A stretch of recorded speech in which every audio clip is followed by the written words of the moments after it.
খুব ছোটকাল থেকে আমরা একটি গল্প শুনে এসেছি, নবীজি সাল্লাল্লাহু আলাইহি সাল্লাম আর এক বুড়ির গল্প। এই বুড়ি প্রতিদিন নবীজির মসজিদে যাওয়া আসার পথে কাঁটা বিছিয়ে রাখত, আর এসব কাঁটা পায়ে বিঁধে নবীজি ভীষণ কষ্ট পেতেন। গল্পটি এত বেশি প্রচলিত যে জীবনে একবারও গল্পটি শুনেননি এমন মানুষ খুঁজে পাওয়া মুশকিল। এমনকি একসময় বই পুস্তকেও স্থান পেত এই কাহিনী। কিন্তু নবীজির পথে কাঁটা বিছিয়ে রাখা এই নারীর পরিচয় কি? রাসূল সাল্লাল্লাহু আলাইহি সাল্লামের সাথে তার শত্রুতা বা সম্পর্কই বা কি ছিল? এসব বিষয় নিয়ে আলোচনা থাকবে আমাদের আজকের ভিডিওতে। তাছাড়া এই ভিডিওতে আমরা এমন কিছু তথ্য তুলে ধরব যা অনেকেই এড়িয়ে যেতে চান, কিন্তু আমরা মনে করি যা সত্য তাকে এড়িয়ে না গিয়ে বরং সেটা তুলে ধরাই ইসলামের আসল শিক্ষা। শ্রোতা দর্শক, রাসূল সাল্লাল্লাহু আলাইহি সাল্লাম ও বুড়ির গল্পের পেছনে লুকোনো এমন কিছু তথ্য আমরা তুলে ধরব যা আপনি আগে কখনো শুনেননি। বিস্তারিত জানতে শেষ পর্যন্ত থাকুন আমাদের সাথেই।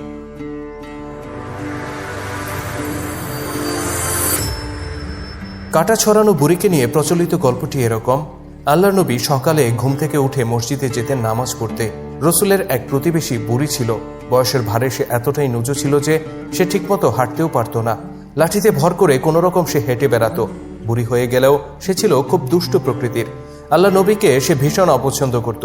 নবীজি সাল্লাল্লাহু আলাইহি সাল্লাম প্রতিদিন ভোরে নামাজ পড়তে মসজিদে যেতেন। এটা বুড়ির কাছে মোটেও ভালো লাগতো না।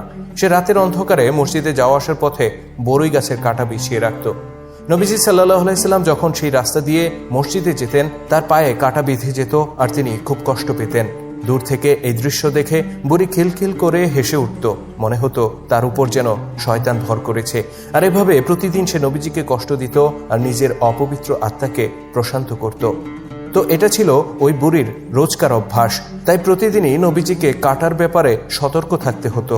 হঠাৎ একদিন নবীজি লক্ষ্য করলেন ওই পথে কোনো কাঁটা বিছানো নেই।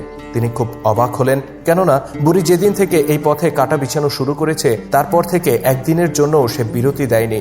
নবীজি ভাবলেন হয়তো কোনো কারণে সে আসতে পারেনি। অতঃপর দ্বিতীয় দিনেও নবীজি দেখলেন সেই পথে কাঁটা নেই। এবারও তিনি খুব অবাক হলেন। অতঃপর তৃতীয় দিনেও রাসূল সাল্লাল্লাহু আলাইহি সাল্লাম দেখেন সেই পথে কাঁটা বিছানো নেই। এবার তিনি বুড়িকে নিয়ে শঙ্কিত হয়ে পড়লেন। এমন তো হওয়ার কথা নয়। তাকে রোজ রোজ কষ্ট না দিলে যে বুড়ির পেটের খাবার হজম হয় না, সে আজ 3 দিন ধরে রাস্তায় কাঁটা দিচ্ছে না। আল্লাহ নবী বুঝলেন নিশ্চয়ই তার কোনো বিপদ হয়েছে। তিনি বুড়ির বাড়িতে গিয়ে তার খোঁজ খবর নেয়ার সিদ্ধান্ত নিলেন।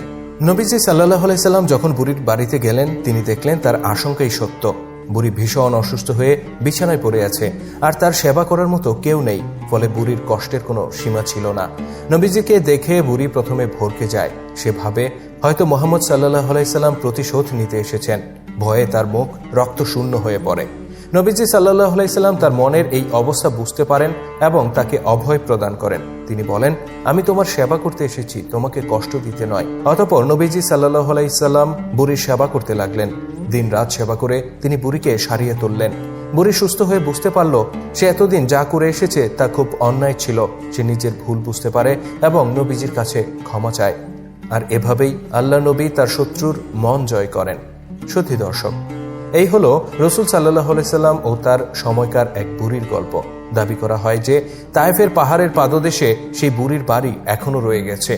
এমনকি যে বড়ই গাছের কাঁটা সে বিছিয়ে রাখত সেই গাছটির গুঁড়িও এখনো রয়ে গেছে। আমাদের দেশ থেকে যে লক্ষ লক্ষ মানুষ হজ করতে সৌদি আরবে যান তাদের একটি বড় অংশ তায়েফ ঘুরে আসেন। দেশে ফিরে এসে তারা বলেন সেই বুড়ির বাড়ি এবং বড়ই গাছের কাঁটা তারা নিজের চোখে দেখে এসেছেন। কেউ কেউ জায়গাগুলো ভিডিও করে নিয়ে আসেন এবং নিজের ফেসবুক বা ইউটিউব পোস্টে দিয়ে বলেন এই সেই বুড়ির বাড়ি, নিজের চোখে দেখুন সেই বাড়ি, এই সেই বড়ই গাছ, ইত্যাদি ইত্যাদি। মজার বিষয় হচ্ছে তায়েফের ময়দানে সেই বুড়ির বাড়ি এবং বড়ই গাছ নামে যে জায়গাগুলো দেখানো হয় তার সম্পূর্ণটাই ভুয়া। কথাটি শুনে আপনি হয়তো অবাক হচ্ছেন, কিন্তু এটাই সত্য। তায়েফে রাসূলের জীবনে এমন কোনো ঘটনাই ঘটেনি, বরং রাসূলের পথে কাঁটা বিছানোর বিষয়টি মক্কার ঘটনা। সত্যি বলতে তায়েফে রাসূল সাল্লাল্লাহু আলাইহি সাল্লামের ঘটনা অত্যন্ত সংক্ষিপ্ত। তিনি মক্কায় নির্যাতিত হয়ে তায়েফে গিয়েছিলেন ইসলামের দাওয়াত নিয়ে। তিনি আশা করেছিলেন তায়েফবাসী ইসলামের দাওয়াত কবুল করবে, কিন্তু মক্কাবাসীর মতো তায়েফবাসীরাও কলেমার আহ্বান প্রত্যাখ্যান করে এবং তাকে মেরে রক্তাক্ত করে তাড়িয়ে দেয়। তারা রাসূল সাল্লাল্লাহু আলাইহি সাল্লামকে এতটাই আঘাত করে যে রাসূল সাল্লাল্লাহু আলাইহি সাল্লাম অজ্ঞান হয়ে পড়েন। রাসূলের পালক পুত্র যায়েদ বিন হারিসা অনেক কষ্ট করে তাকে নিয়ে মক্কার পথে ফিরতি যাত্রা শুরু করেন। যেখানে তায়েফে যাওয়ার পরপরই রসুল সাল্লাল্লাহু আলাইহি সাল্লামকে তায়েফবাসী মারধর করে তাড়িয়ে দেয়, সেখানে তায়েফে মসজিদে স্থাপন, রোজ রোজ সকালে মসজিদে যাওয়া, রাস্তায় বুড়ির কাঁটা বিছিয়ে রাখা, এত কিছু